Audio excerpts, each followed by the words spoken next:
अभी बोला संविधानिक रूप में, नहीं नहीं आप घुमा के बात करते हैं भाई जी, आप गलत कर रहे हैं। मैंने शुरू में ही बोला कि जो संविधान के दायरे में आती है सजा वो होनी चाहिए, इसका मतलब आपने ठीक से सुना नहीं। मैंने तो नहीं सुन लीजिए, ये मैंने ये नहीं बोला यार, आप घुमा के क्यों बोलती है मेरी बहन। क्या बोलते हैं, मैंने कब कहा कि नुपुर शर्मा ने ये बोला। हमारे यहाँ पे सिर्फ यही मुद्दे रह गए, आप क्यों ऐसे लोगों को अपने टीवी फेम पे मैं उन लोगों को करने लग जाओ, एक तरफ तुम उनको पार्टी से निकाल दो। यूँ समझ में सिस्टम नहीं आ रहा, सीधी बात करनी चाहिए ना, मेन चीज़ है। अच्छी बात है अगर नुपुर शर्मा जी ने माफ़ी मांगी है तो उनको माफ़ कर देना चाहिए। मैं यही बोलूँगी, देखो एक सत्ताधारी पार्टी की प्रवक्ता की वजह से हमारे देश को और हमारे देश के लोगों को जो बातें झेलनी पड़ी, और हमारे जो देश के प्रोडक्ट हैं वो अरब की कंट्रियों में जो बैन हुए हैं, उन्होंने बैन कर दिए हैं, ये हमारे देश का नुकसान है। इसमें एक प्रवक्ता का या एक पार्टी का किसी का नुकसान नहीं है, ये हमारे देश का नुकसान है। और किसी भी, मानिए अगर आने वाले समय में कोई मेरे सनातन धर्म के खिलाफ कोई कुछ बोलेगा तो मुझे भी तो बुरा लगेगा ना। अगर कोई सिख धर्म के खिलाफ कोई बोलेगा तो सिख धर्म को भी बुरा लगेगा। किसी भी धर्म के खिलाफ या उनके धर्म गुरु या उनके नबी या उनके गुरुदेव नानक देव या कोई भी व्यक्ति ऐसे जो हमारे धर्म गुरु होते हैं उनके खिलाफ कोई बोलेगा तो बुरा तो लगने वाली बात है ही। दूसरी बात, ऐसे मेन बात ये नहीं कि उनने बोल क्या दिया और हमें क्या एक्शन करना चाहिए, हम क्या उन पर टिप्पणी कर रहे हैं। मेन बात ये है कि इससे हमारे देश की जो शांति है वो भंग हुई है, ठीक। और दूसरी बात, ये शांति भंग ना हो उसके लिए हमें क्या करना चाहिए, हमारी सरकार को क्या करना चाहिए। अभी सरकार ही तो कर सकती है सब कुछ, मैं मुख्यमंत्री नहीं हूँ जो मैं कुछ करूंगी, तो सरकार को इस पे कड़ी कार्रवाई करनी चाहिए। देखिए सुनिए, सुन लीजिए, अभी जब विपक्ष जो कितना भी जोर लगा लेगा उसके बावजूद भी ये लोग नहीं मानते, बेशर्माई की हदें पार करते हैं, तो उस पे आप क्या कहोगे। जब पहले आंदोलन होते थे तो राज्य सरकारें गिर जाती थी, आंदोलन बड़े होते थे तो देश की सरकारें गिर जाती थी, लेकिन अब मुद्दा सोचने वाला मुद्दा क्या है, मुद्दा ये है कि अब इसका जो समस्या का जो समाधान है वो कैसे हो। जो संवैधानिक तरीके से सजा होती है वो सजा मिलनी चाहिए, ताकि आने वाले समय में कोई मुस्लिम सनातन धर्म को टारगेट ना करे, कोई सनातन धर्म का व्यक्ति मुस्लिम धर्म को टारगेट ना करे, या कोई ईसाई धर्म को टारगेट ना करे, या वो लोग हमें टारगेट ना करे, कोई भी किसी भी धर्म के खिलाफ टिप्पणी ना करे। ये बहुत जरूरी है। अभी मेन मुद्दा क्या है, मेन मुद्दा तो ये है ना कि संवैधानिक तरीके से सजा जरूर मिलनी चाहिए। लेकिन प्रदर्शन करने का भी तरीका होता है ना, कि हिंसा तो नहीं करनी चाहिए। मैंने कब कहा कि आप हिंसा करो, मैं तो बिल्कुल भी हिंसा को बढ़ावा नहीं देती। अपने हक के लिए, लोकतंत्र देश में आप हैं तो आप प्रदर्शन कर सकते हैं, ये आपको भी पता है, लेकिन मैंने तो कभी ये नहीं बोला कि आप हिंसा को बढ़ावा दो। हिंसा होना उससे हमारे देश का ही नुकसान है, हमारा नुकसान है, आपका अपना नुकसान, आम जनता का नुकसान है, किसी बड़े नेता का नुकसान नहीं, किसी पार्टी का नुकसान नहीं, सरकार का नुकसान नहीं। उससे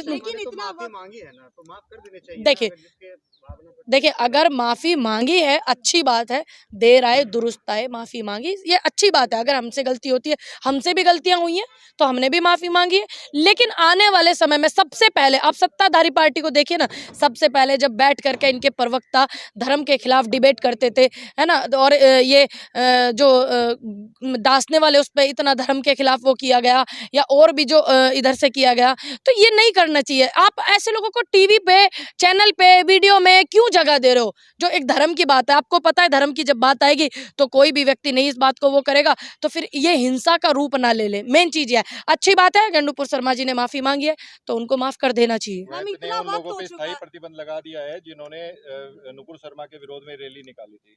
देखिए अभी एक महिला ने गलती की, माफी मांग ली, ठीक, लेकिन बहुत सारे लोग मैं देख रही हूँ उसमें जो है सपोर्ट भी कर रहे हैं गलत बात को। एक ट्वीट कर दे तो जेल हाँ वही देखिए वही मैं बोलने वाली हूँ, लेकिन माफी मांग ली ये अच्छी बात है, लेकिन एक ये ट्वीट भी मैंने रीट्वीट भी किया हुआ है। एक व्यक्ति है रतनलाल जिनकी आप बात कर रहे हैं, वो उसमें उस बात में रतनलाल जी वाली में और नुपुर शर्मा वाली में मुझे कोई खास फर्क नजर नहीं आया। कितना फर्क है? बहुत फर्क है मैडम। जैसे अरे मुझे आप बता दीजिए, हो सकता है कि मैं जो ट्वीट किया था जातिवाद पे किया था। हाँ इसने धर्म को टारगेट हाँ सुन लीजिए, अब वही आप मेरी बात सुनिए, धर्म एक पूरे उसका हो गया ना, तो ये जातिवाद पे क्या, जातवाद पे आप जेल करा सकते हैं लेकिन धर्मवाद पे क्यों नहीं। लेकिन एक ये इसलिए मुझे फर्क नजर नहीं आया, क्योंकि जब आप जातवाद पे करा सकते हो तो आप इतना फर्क क्यों करो। आप उस बात पे भी उनको जो संविधान में सजा दी गई है तो करवाना चाहिए सजा। हाँ, वही तो मैं बोल रही हूँ, तो फिर यहाँ फर्क क्यों। मैंने तो इस बात को ट्वीट करके भी कहा मैंने कि भाई इस रतन लाल जी जो है उनमें और इनमें क्यों फर्क है। आप दोनों की बातें जो है, उनकी दोनों की बातें आप देखिए, एक व्यक्ति बिरादरी को टारगेट करते हैं या एक नॉर्मल ट्वीट भी करते हैं तो आपने उनको जेल कर दिया, इनको क्यों नहीं करा। मैंने तो बोली इस चीज को, सीधा सीधा बोलिए ना कि नुपुर शर्मा को जेल होनी चाहिए। मैंने तो बिल्कुल अभी बोला संवैधानिक रूप में। नहीं, आप घुमा के बात करते हैं भाई जी, आप गलत कर रहे हैं। मैंने शुरू में ही बोला कि जो संविधान के दायरे में आती है सजा वो होनी चाहिए। इसका मतलब आपने ठीक से सुना नहीं, आप ध्यान से सुनिए। मैंने शुरू में ही बोला, ये मत बोलिए कि घुमा के बोला। मैंने ये बोला जो संविधान में सजा होती है, जो कार्रवाई होती है वो संविधान में वो उनको होनी चाहिए। नुपुर तो आपने कैसे बोला कि आपने घुमा के बोला? मैंने तो नहीं बोला। शर्मा के ऊपर अब हो सकता जिन धाराओं में एफआईआर हुई है, हाई कोर्ट और सुप्रीम कोर्ट का कहना ये है कि उनमें मिनिमम 8 साल की सजा होनी चाहिए। अगर उससे कम है तो उसे गिरफ्तार नहीं किया जा सकता, चाहे उसमें ओवैसी हो या नुपुर शर्मा हो। देखिए, अब ये तो नई नई बात है। एक तो सॉरी बोल दो, एक माफी मांग लो, एक सपोर्ट कर दो, एक ये नई नई बात। एक तरफ तुम प्रोटेक्ट करने उन्हें वो देने प्रोटेक्शन करने लग जाओ, एक तरफ तुम उनको पार्टी से निकाल दो। यूँ समझ में सिस्टम नहीं आ रहा। सीधी बात करनी चाहिए ना।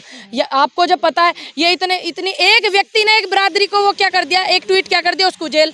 एक व्यक्ति ने किसी के लिए 2 शब्द बोल दिया, उसको जेल, है ना। तो यही बहुत सारी चीज है। अभी क्या करें, मैं अगर पार्टी में हूँ तो मैं भी तो सही बात को कहूंगी ना। और मैं जब सत्ताधारी पार्टी में नहीं हूँ, मेरी सरकार नहीं है, तो मैं क्या बोलूं। मैं सिर्फ अपील कर सकती हूँ देश के प्रधानमंत्री से, मैं अपील कर सकती हूँ गृह मंत्री से कि देश में शांति बहुत जरूरी है। तो इसलिए जो आहत हुए हैं, जिनका मन दुखी हुआ है, उस सॉरी मांगने से काम नहीं चल रहा। तो आप संवैधानिक तरीके से जो कार्रवाई है वो कर दीजिए भाई। गलत तो गलत है ना। अरब कंट्रीज भी इस पूरे मामले में आ चुका है और पूरी तरीके से प्रदर्शन हो रहा है। हाँ, मैंने वीडियो देखा है। प्रधानमंत्री और अमित शाह भी अभी तक अपनी चुप्पी नहीं तोड़ पाए हैं, और इस पर आप कब बोलेंगे? मैं तो वही बोल रही हूँ, मैंने तो प्रधानमंत्री से अपील की है ना अभी, अपने देश के पहले प्रधान से अपील कर रहे हैं, गृह मंत्री जी से भी कर रहे हैं। मैं एक वीडियो देख रही थी, टर्की में जो हमारे भारत दूतावास है वहाँ पर कुछ लोग इकट्ठा होकर के वो कर रहे हैं इसी उसमें प्रोटेस्ट।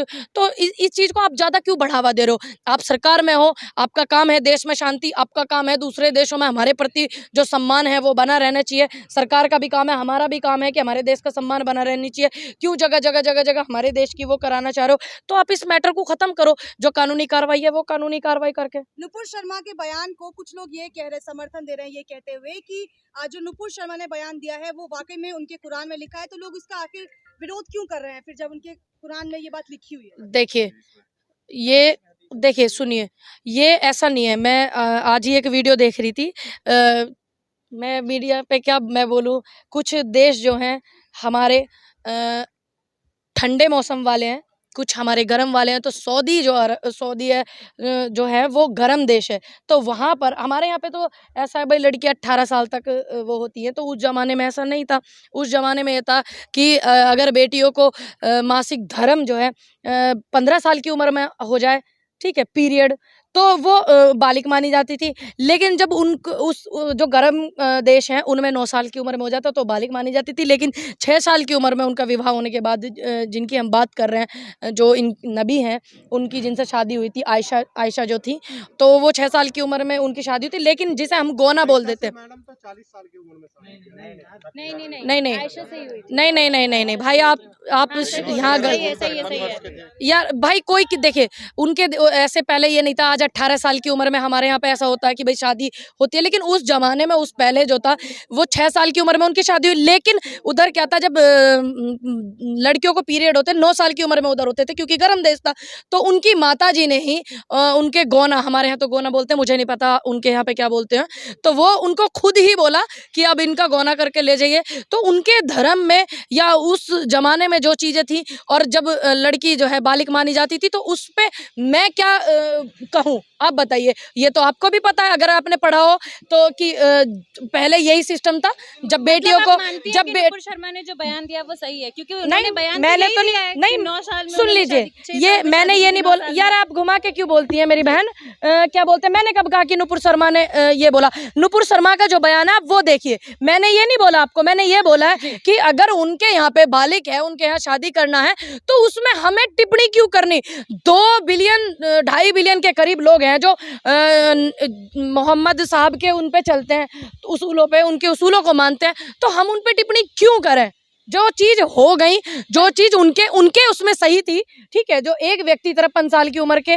व्यक्ति अगर किसी से शादी कर रहे हैं उनको इतना लोग मानते हैं तो उनकी नज़रों में वो सही है और आज भी वो अपने अपने धर्म के लोगों के लिए सही है आज भी लोग उनकी इतनी चीज़ें मानते हैं उनके असूलों पर चलते हैं तो हमें क्या अधिकार कि हम उनके धर्म के या उनके नबी के खिलाफ कुछ भी टिप्पणी करें गलत करें मैं सनातन धर्म से हूँ तो अगर मेरे धर्म के खिलाफ कोई बोलेगा या मेरे धर्म गुरुओं के खिलाफ कोई बोलेगा तो मुझे नहीं खराब लगेगा बिल्कुल लगेगा मैं सबसे पहले आके बोलूंगी गलत चीज को गलत बोलूंगी सही को सही धर्म ने नहीं कहता ना कि फांसी पे लटका दो या उसका वो जो है सीधे खड़ा करके मार दो गोली इस तरीके से चीजें नहीं तो मैंने कब बोला कि आप फांसी पे लटका दो नहीं प्रदर्शन में नहीं देखिए प्रदर्शन में मैंने तो शुरू में ये बोला मैंने तो यही बोला कि जो संवैधानिक तरीके से सजा होती है आप वो कीजिए क्योंकि वो जरूरी है मान लीजिए कल को कोई सनातन धर्म के लिए बोलने लग जाए मान लीजिए कल को कोई सिख धर्म के लिए बोलने लग जाए मान लीजिए कोई बौद्ध धर्म या ईसाई धर्म के लिए बोलने लग जाए तो फिर इससे क्या होगा क्या क्या इसका परिणाम क्या होगा इसका परिणाम ये होगा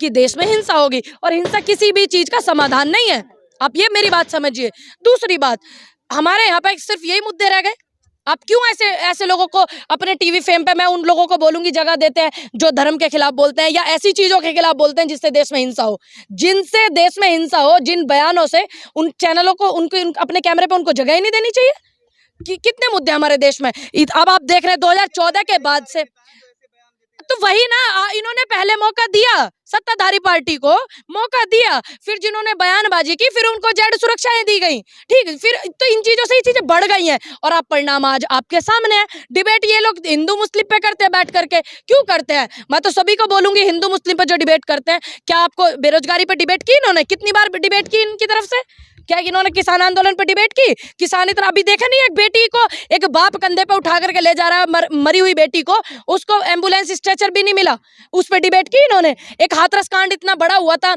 हमारे उत्तर प्रदेश में पूरे दिखाने के लिए पूरे देश के लिए आईना था वो क्या उस पर डिबेट की थी इन्होंने बताइए आप की उस पे उन्नाव वाली बेटी को मार दिया गया था मनीषा वाल्मीकि पे डिबेट की इन्होंने नहीं की तो क्या हमारे देश में यही डिबेट रह गई बहुत सारी समस्या है वायरल हो रहा है ट्विटर पे जो विधायक खुद डाला है उन्होंने कहा कि जो पीटते हुए हाँ तो क्या कहेंगे उस पर क्या आपका रिएक्शन देखिए बच्चों को पीटते हुए बच्चों को पीटा ये तो क्या बोलते हैं नाइंसाफी है बच्चों को नहीं पीट सकते आप बाकी अगर कोई भी चीज़ है मेरा तो एक मानना अगर मुझे किसी से कोई तकलीफ होगी तो मैं इस देश की बेटी हूँ मैं इस देश के कानून को पहले वो करूँगी मैं मेरे लिए जो हक है मैं इस देश में पैदा होने पर मुझे जो अधिकार मिलते हैं बेशक मैं सत्ताधारी पार्टी से नहीं हूँ मैं विपक्ष पार्टी से हूँ लेकिन मेरा फिर भी ये कर्तव्य बनता है कि मैं सबसे पहले कानून का इस्तेमाल करूँ मैं कानून 56 इंच का सीना कहा जाता है लेकिन जिस तरीके से अरब देशों में बेइज्जती हो रही है भारत की माफी मांगने की बात की जा रही है और पूरी तरीके से सामान को बॉयकॉट करने की बात वही मैंने बोला